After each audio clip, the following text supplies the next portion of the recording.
So in this case scenario, all these three numbers are not perfect squares, according to this data sheet right there. So what we're going to do is try to simplify them out and see what happens. So 18, we can say 2, 9. The square root of 2 times square root of 9, basically. Square root for 32, square root of 16, and square root of 2. For 75, square root of 25, and square root of 5. Now we gotta circle the squares. 9, 16, 25. Transform the 9, transform the 16, transform the 25. That turns out to 3, 4, 5. So we're gonna have 3, 4, and 5. Now let's check out their configurations. Radical 2, radical 2, and radical 5. So we're gonna add them all.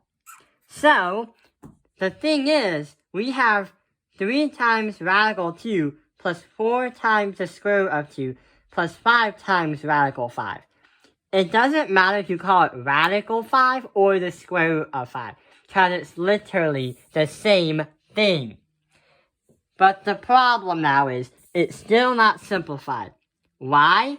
Well, what we can do is merge these two. We can now merge these to make 7 times the radical 2. It's basically saying when you have 2x, and then you have to add that by 4x to equal 6x in algebra. It's basically combining like terms. You cannot have the 2's, the radical 2, add with the whole number, because they're different, and it's going to mess up the equation, and it's going to make your answer inaccurate. So that is how we can add the radicals. There's actually one more challenge before the video ends. And that challenge is, what? We have to solve that? So what we gotta do for this one is make it the most simplest form it can. However, what we're gonna see is a little bit different. There is a rule to this. Right now, we have the radical symbol, the square root symbol, and we have a fraction of 5 over 3. What we gotta do is, just like those other square roots that we took a look at, it only covers one number. The problem is, there are 2 numbers covering under that square root. The square root only wants to deal with one number. And turns out we have a numerator and a denominator. So what we're gonna do is multiply by 3 and multiply this side 3. But we have to do the square root of 3. Why? When you do the square root of 3 times the square root of 3, it's going to equal the whole number as 3. When you do that on a calculator, it will bring you the whole number.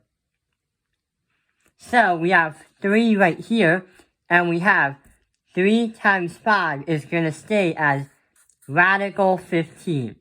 So here is our simplified answer. The square root of 15, divide that by 3.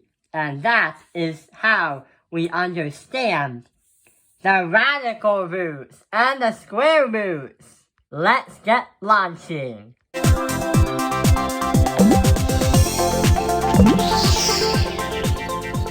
5, 4, 3, 2, 1, lift off.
I hope this video has helped you understand about radical roots.